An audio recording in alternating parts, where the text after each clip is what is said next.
ನಮಸ್ಕಾರ ಭಕ್ತರೇ, ಎಲ್ಲರಿಗೂ ನಮಸ್ಕಾರ. ಭಕ್ತರೇ, ನಾವು ನಿಮಗೆ ಒಂದು ಪ್ರಶ್ನೆಯನ್ನ ಕೇಳ್ತೇನೆ.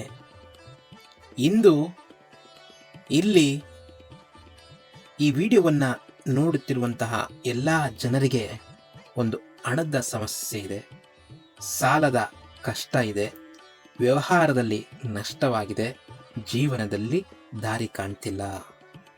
ಹೇಳಿ ಭಕ್ತರೇ, ಇಂದಿನ ಕಾಲದಲ್ಲಿ ಹಣದ ಸಮಸ್ಯೆ ಇಲ್ಲದಂತಹ ಮನೆಯನ್ನ ಹುಡುಕುವುದು ತುಂಬಾ ಕಷ್ಟ. ನಾವು ಹೊರಗೆ ನಗುತ್ತಾ ಇರ್ತೇವೆ, ಆದರೆ ಒಳಗೆ ನಮಗೆ ನೋವು ಇದ್ದೇ ಇರ್ತದೆ.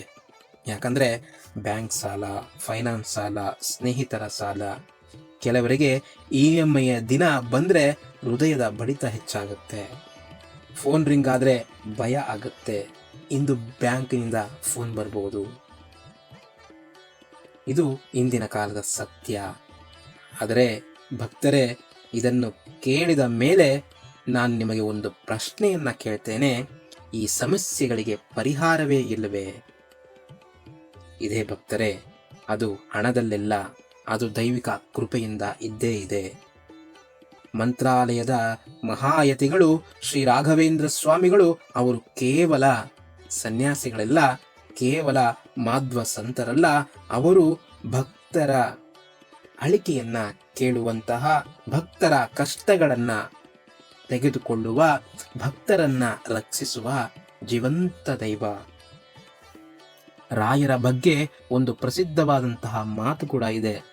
ನಂಬಿದವರನ್ನ ರಾಯರು ಎಂದಿಗೂ ಕೈ ಬಿಡೋದಿಲ್ಲ, ರಾಯರಿದ್ದಾರೆ.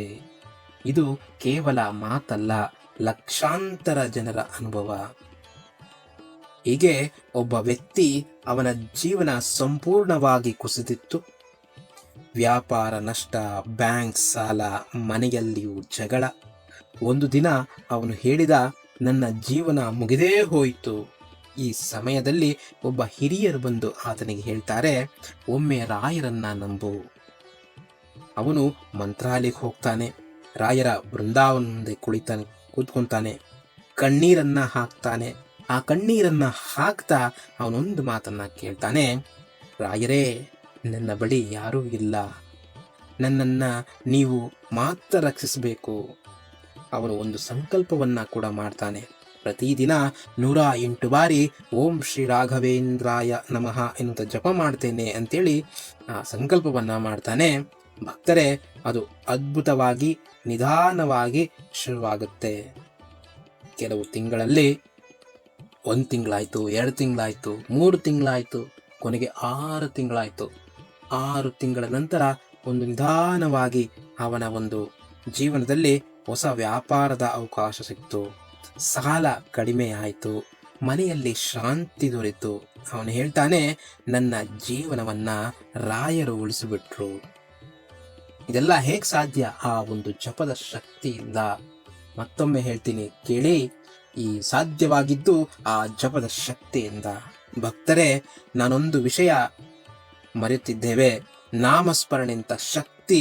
ಮಂತ್ರ ಜಪ ಮಾಡಿದಾಗ ಮನಸ್ಸು ಶುದ್ಧವಾಗುತ್ತೆ, ಕರ್ಮ ಶುದ್ಧವಾಗುತ್ತೆ, ದೈವಿಕ ಶಕ್ತಿ ಬರ್ತದೆ ರಾಯರ ಈ ಮಂತ್ರದಿಂದ.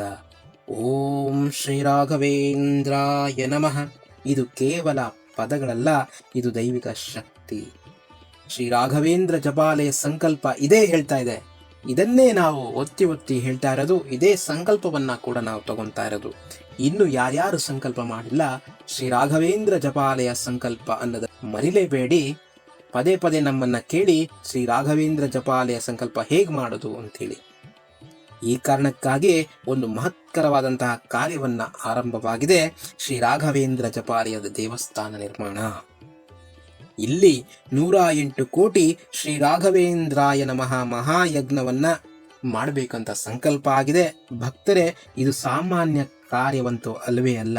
ಇದು ಸಾವಿರಾರು ಜನಗಳ ಪ್ರಾರ್ಥನೆಗಳ ಭಕ್ತಿಯ ಮಹಾಯಜ್ಞ. ಮತ್ತೆ ನಾವು ಸಂಕಲ್ಪ ಹೇಗ್ ಮಾಡ್ಕೋಬೇಕು, ಈ ಹರಕೆ ಹೇಗ್ ಮಾಡ್ಕೋಬೇಕು ಅಂದ್ರೆ, ಒಂದು ಹಣದ ಸಮಸ್ಯೆ, ಸಾಲದ ಸಮಸ್ಯೆ, ಇವೆಲ್ಲಕ್ಕೂ ಹೇಗೆ ಸಂಕಲ್ಪ ಮಾಡ್ಕೋಬೇಕು, ಹೇಗೆ ನಾನು ಹರಕೆ ಮಾಡ್ಕೋಬೇಕು ಅನ್ನೋದಾದ್ರೆ ಬನ್ನಿ ನಾನು ಇಲ್ಲಿ ತಿಳಿಸ್ತೇನೆ. ನಿಮಗೂ ಕೂಡ ಒಂದು ಸಂಕಲ್ಪ ಮಾಡಬಹುದು. ನೀವಿದ್ದಲ್ಲಿಯೇ ನಿಮ್ಮ ಮನೆಯಲ್ಲೇ ಸಂಕಲ್ಪ ಮಾಡಬಹುದು. ರಾಯರೇ, ನನ್ನ ಸಾಲದ ಸಮಸ್ಯೆಯ ಪರಿಹಾರವಾದರೆ ನಾನು ಜಪ ಮಾಡ್ತೇನೆ. ಶ್ರೀ ರಾಘವೇಂದ್ರ ಜಪಾಲಯದ ದೇವಸ್ಥಾನ ನಿರ್ಮಾಣಕ್ಕೆ ನನ್ನ ಒಂದು ಭಾಗ ಕೂಡ ಇದ್ದೇ ಇರ್ತದೆ ಅಂತೇಳಿ ಇಷ್ಟು ಸಂಕಲ್ಪವನ್ನ ಹರಕೆಯಾಗಿ ಮಾಡ್ಕೊಳ್ಳಿ. ನಾನು ಸೇವೆಯನ್ನ ಮಾಡ್ತೇನೆ, ನಾನು ಜಪಾಲಯದ ಒಂದು ದೇವಾಲಯ ನಿರ್ಮಾಣಕ್ಕೆ ಸಹಾಯ ಮಾಡ್ತೇನೆ ಅಂತೇಳಿ ಹರಕೆಯನ್ನ ಹೊತ್ಕೊಡಿ. ಭಕ್ತರೇ, ಸಂಕಲ್ಪ ಮಾಡಿದಾಗ ನಮ್ಮ ಭಕ್ತಿ ಹೆಚ್ಚಾಗುತ್ತೆ, ರಾಯರ ಕೃಪೆ ಕೂಡ ಹೆಚ್ಚಾಗುತ್ತೆ. ನೀವು ಸಂಕಲ್ಪ ಮಾಡಿದ ತಕ್ಷಣ ರಾಯರ ದೃಷ್ಟಿ ನಿಮಗೆ ಅಲ್ಲಿ ಬೀಳುತ್ತೆ. ಒಂದು ಸರಳವಾದ ವಿಧಾನದಲ್ಲಿ ಹೇಳೋದಾದ್ರೆ, ಇಂದಿನಿಂದಲೇ ಆರಂಭಿಸಿ ಪ್ರತಿದಿನ ಒಂದು ಬೆಳಿಗ್ಗೆ ಆಗ್ಲಿ ಸಂಜೆ ಆಗ್ಲಿ ರಾಯರ ಫೋಟೋ ಮುಂದೆ ಕುಳಿತು 108 ಬಾರಿ ಜಪ ಮಾಡಿ ಓಂ ಶ್ರೀ ರಾಘವೇಂದ್ರಾಯ ನಮಃ. ನಂತರ ನಿಮ್ಮ ಸಮಸ್ಯೆಯನ್ನ ಕೊನೆಯದಾಗಿ ಹೇಳಿ. ರಾಯರು ಕೇಳ್ತಾರೆ, ಖಂಡಿತ ಅದನ್ನ ಕೇಳ್ತಾರೆ. ಮತ್ತೆ ಕೊನೆಯದಾಗಿ ರಾಯರ ಶ್ರೀ ರಾಘವೇಂದ್ರ ಜಪಾಲಯ ನಿರ್ಮಾಣ, ಇದನ್ನ ಮರೆಯಲೇಬೇಡಿ ಯಾವತ್ತು ಕೂಡ. ನೀವು ಈ ಪವಿತ್ರ ಕಾರ್ಯದಲ್ಲಿ ನಾವು ಎಲ್ಲರೂ ಕೂಡ ಭಾಗವಹಿಸಬಹುದು. ಸ್ವಲ್ಪ ದಾನ, ಸ್ವಲ್ಪ ಸೇವೆ, ಸ್ವಲ್ಪ ಜಪ ಮಾಡಿದರೆ ಸಾಕು.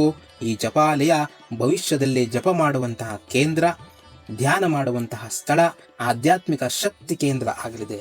ಇನ್ನು ಕೊನೆಯ ಮಾತು ಭಕ್ತರೇ, ಜೀವನದಲ್ಲಿ ಕತ್ತಲೆ ಬರಬಹುದು, ಆದರೆ ಕತ್ತಲೆಯ ನಂತರ ಬೆಳಕು ಬಂದೇ ಬರ್ತದೆ. ನಮ್ಮ ಜೀವನದಲ್ಲಿ ಆ ಬೆಳಕು ಶ್ರೀ ರಾಘವೇಂದ್ರ ಸ್ವಾಮಿಗಳ ಕೃಪೆ. ಆದ್ದರಿಂದಲೇ ಇಂದಿನಿಂದಲೇ ಆರಂಭಿಸೋಣ ಜಪ, ಶಕ್ತಿ, ಸೇವೆ. ಎಲ್ಲರೂ ಸೇರಿ ಹೇಳೋಣ, ಓಂ ಶ್ರೀ ರಾಘವೇಂದ್ರಾಯ ನಮಃ, ಓಂ ಶ್ರೀ ರಾಘವೇಂದ್ರಾಯ ನಮಃ, ಓಂ ಶ್ರೀ ರಾಘವೇಂದ್ರಾಯ ನಮಃ. ಮತ್ತು ಹರಕೆಯನ್ನ ಹೇಗೆ ತೀರಿಸೋದಂದ್ರೆ www.japalaya.org ವೆಬ್ಸೈಟ್ಗೆ ಭೇಟಿ ನೀಡಿ. ಅಲ್ಲಿ ನಿಮ್ಮ ಹರಕೆಯ ಒಂದು ಸಂಪೂರ್ಣ ವಿವರ ಇರುತ್ತೆ. ಎಷ್ಟೆಷ್ಟು ಏನೇನು ದೇಣಿಗೆ ನೀಡಬಹುದು ಅನ್ನೋದು ಕೂಡ ಇಲ್ಲಿದೆ. ರಾಯರ ಜಪಾಲಯ ನಿರ್ಮಾಣಕ್ಕೆ, ರಾಯರ ಭೂದಾನಕ್ಕೆ, ರಾಯರ ಮೂರ್ತಿಗೆ, ದತ್ತಾತ್ರೇಯರ ಮೂರ್ತಿಗೆ ಹಾಗೂ ಜಪಮಾಲೆಗೆ, ನಿತ್ಯ ಸೇವೆಗೆ ಒಂದು ಎಲ್ಲ ಕೂಡ ಅಲ್ಲಿ ಗೋಶಾಲೆಗೆ ಎಲ್ಲ ಕೂಡ ವಿವರವಾಗಿದೆ. ಮತ್ತು ಇನ್ನೂ ಹೆಚ್ಚಿನ ವಿವರ, ನನಗೆ ಕಷ್ಟ ನಿವಾರಣೆಯಾಗಿದೆ, ನಾನು ಬಹು ದೊಡ್ಡ ಒಂದು ರೀತಿಯಲ್ಲಿ ನಾನು ಜಪಾಲಯಕ್ಕೆ ನಾನು ಸಹಾಯ ಮಾಡಬೇಕು ಅನ್ನೋದಾದರೆ ನನ್ನ ನಂಬರ್ ತಗೊಳ್ಳಿ, 9353959277ಗೆ ನೀವು ವಾಟ್ಸಪ್ ಮಾಡಿ, ನಾನು ಮತ್ತೆ ನಿಮಗೆ ಕರೆ ಮಾಡ್ತೇನೆ. ಧನ್ಯವಾದ. ನಿಮ್ಮ ಜೀವನದಲ್ಲಿ ಕೂಡ ರಾಯರ ಒಂದು ಅನುಭವ ಪವಾಡ ಆಗಿದ್ರೆ ನಮ್ಮ ಚಾನಲ್ನಲ್ಲಿ, ಅಂದರೆ ನಿಮ್ಮ ಚಾನಲ್ನಲ್ಲಿ, ರಾಯರ ಭಕ್ತ ಚಾನಲ್ನಲ್ಲಿ ಹಂಚಿಕೊಳ್ಳಿ. ಮತ್ತಷ್ಟು ಜನರಿಗೆ ಪ್ರೇರಣೆಯಾಗಲಿ, ನಿಮ್ಮ ಸಾಲ ಬಾಧೆ ಹಾಗೂ ನಿಮ್ಮ ಕಷ್ಟಗಳು ನಿವಾರಣೆ ಆಗಲಿ ಅಂತ ನಾನು ರಾಯರಲ್ಲಿ ಮತ್ತೊಮ್ಮೆ ಕೇಳ್ಕೊತಾ ಇದ್ದೇನೆ. ಶ್ರೀ ರಾಘವೇಂದ್ರ ಜಪಾಲಯ ನಿರ್ಮಾಣ ಮಾಡೋಣ. ಅದೊಂದು ದಿವಸ ಬರಬೇಕು, ಸಾವಿರಾರು ಜನ ಕೂತು ಶ್ರೀ ರಾಘವೇಂದ್ರಾಯ ನಮಃ ಅನ್ನುವಂತಹ ಜಪ ನಾಮ ಹೇಳ್ತಿರ್ಬೇಕು. ಅದು ಮುಗಿಲು ಮುಟ್ಟಬೇಕು. ಆ ಮುಗಿಲು ಮುಟ್ಟಿದಾಗ ಮಂತ್ರಾಲಯದ ರಾಘವೇಂದ್ರ ಸ್ವಾಮಿಗಳು ನಮ್ಮ ಮಾಡುವಂತಹ ಜಪವನ್ನ ಕಣ್ತುಂಬಿ ನೋಡಬೇಕು, ನಮ್ಮೆಲ್ಲರನ್ನ ಆಶೀರ್ವಾದವನ್ನ ಮಾಡಬೇಕು.